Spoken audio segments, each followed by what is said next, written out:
जब इंडिया ने रशिया के साथ डिफेंस डील्स को परसू किया तो ट्रंप ने एज अ रिस्पॉन्स इंडिया के जीएसपी के तहत प्रेफरेंशियल ट्रेड स्टेटस का खात्मा कर दिया। 6 अगस्त को इंडिया पर 25% टैरिफ आयद किया गया। So President Trump says the US will impose a 25% tariff on goods imported from India. Trump ने एक और क्लेम किया है कि इंडियन ऑयल कंपनीज दरअसल रशिया से सस्ता ऑयल इंपोर्ट करके यानी अपनी ज़रूरत से ज़्यादा इंपोर्ट करके दरअसल ओपन मार्केट में उसे सेल कर रहे हैं। खैर अभी तक तो ट्रंप के आयद करदा इन टैरिफ्स के सामने हथियार फेंकने के बजाय मोदी ने बड़ा स्ट्रॉन्गली इसे फ्रीडम ऑफ ट्रेड पर अटैक करार दिया है।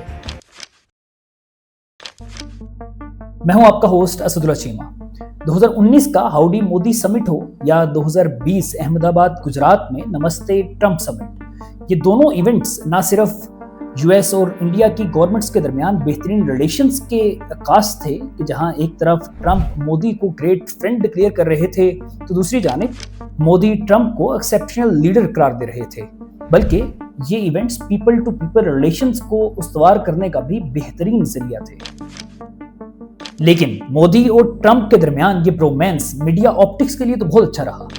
It is important that barriers be removed to the export of US goods into your markets and that we reduce our trade deficit with your country. मगर मोदी ने इसे India के लिए एक क्लियर फॉरेन पॉलिसी रीअलाइनमेंट के तौर पर नहीं लिया था और अल्टीमेटली जब इंडिया ने रशिया के साथ डिफेंस डील्स को परसू किया तो ट्रंप ने एज अ रिस्पॉन्स इंडिया के जीएसपी के तहत प्रेफरेंशियल ट्रेड स्टेटस का खात्मा कर दिया। और यही वो स्टार्टिंग पॉइंट था कि जो इंडिया और ट्रंप के दरमियान टैरिफ टेंशंस का सबब बना और अभी भी जारी है। यानी अभी 6 अगस्त को इंडिया पर 25% टैरिफ आयद किया गया। So President Trump says the US will impose a 25% tariff on goods imported from India. और 21 अगस्त को मजीद 25% टैरिफ आयद किया जाएगा, यानी कुल मिलाकर अमेरिका इंपोर्ट होने वाली इंडियन प्रोडक्ट्स पर 50% टैरिफ आयद होगा। इब्तदाई तौर पर तो इन रीसेंट टैरिफ्स की वजह ट्रंप ने रशियन ऑयल इंपोर्ट को करार दिया है, लेकिन ट्रंप सिर्फ इस तक महदूद नहीं रहा, बल्कि ट्रंप ने एक और क्लेम किया है कि इंडियन ऑयल कंपनीज दरअसल रशिया से सस्ता ऑयल इंपोर्ट करके यानी अपनी ज़रूरत से ज़्यादा इंपोर्ट करके दरअसल ओपन मार्केट में उसे सेल कर रही हैं, कि जिसकी वजह से रशियन इकोनॉमी यूएस सैंक्शंस के बावजूद without much of a difficulty Russia Ukraine वार को कंटिन्यू रखे हुए है। अगर यहाँ पर अब ये कहा जाए कि खुद यूएस और यूरोप भी तो बाज़ रशियन गुड्स को इंपोर्ट कर रहे हैं तो ये डबल स्टैंडर्ड है। ये बात किसी हद तक दुरुस्त है, लेकिन इंडिया दरअसल सस्ते ऑयल के हसूल के लिए अपनी रशियन इंपोर्ट्स को बदरजहा बढ़ा चुका है। यानी बैक इन 2020 जब ये वॉर स्टार्ट नहीं हुई थी तो India was only importing 1.7% of its total oil needs, लेकिन अब 2025 में India 40% of its total oil needs is being imported from Russia.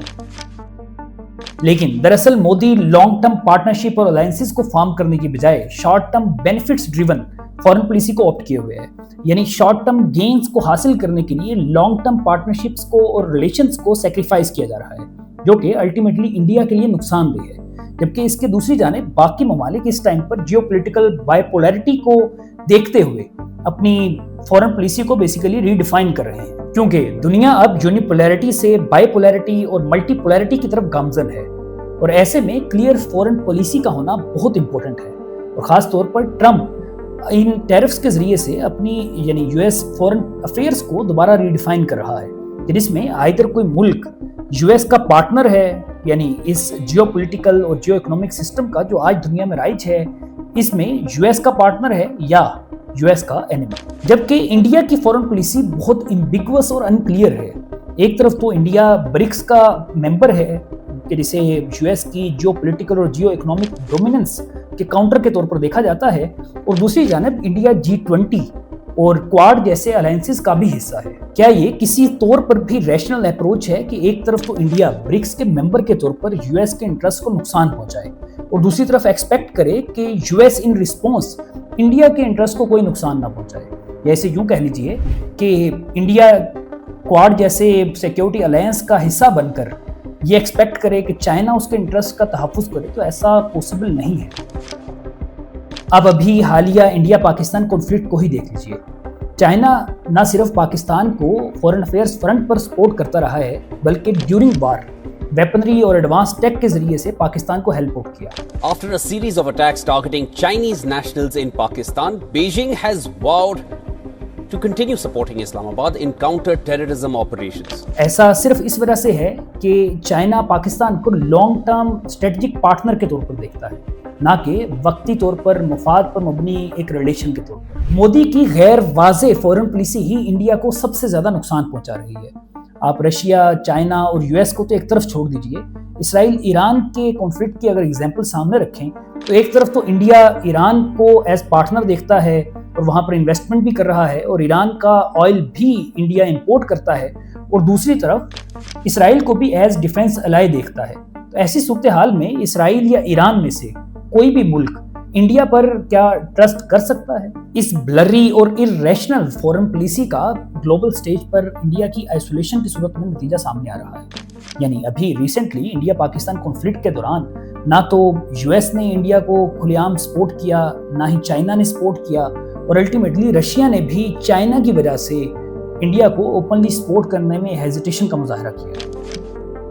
खैर, अभी तक तो ट्रंप के आयद करदा इन टैरिफ्स के सामने हथियार फेंकने की बजाय मोदी ने बड़ा स्ट्रांगली इसे फ्रीडम ऑफ ट्रेड पर अटैक करार दिया है, और इन रिस्पॉन्स 2 स्ट्रॉन्ग डिसीजंस भी लिए हैं कि जिसकी वजह से यूएस प्रेशर और ग्लोबल आइसोलेशन को काउंटर किया जा सकता है। एक तो मोदी हैज कंफर्म्ड कि वो इस माह के आखिर में शंघाई कॉरपोरेशन ऑर्गेनाइजेशन के समिट में खुद शरीक होंगे, और दैट अल्टीमेटली मींस कि इंडिया ब्रिक्स नेशंस के साथ अपने टाइज को मजबूत करने जा रहा है, जो कि यूएस के लिए एक बहुत बड़ा मैसेज भी है। और ऐसा इसलिए भी है कि मोदी 2018 के बाद अब जाकर 2025 में चाइना को दोबारा विजिट करने जा रहे हैं। और दूसरी जानब रशियन प्रेसिडेंट पुतिन के इंडिया के विजिट की खबरें भी गर्दिश में हैं।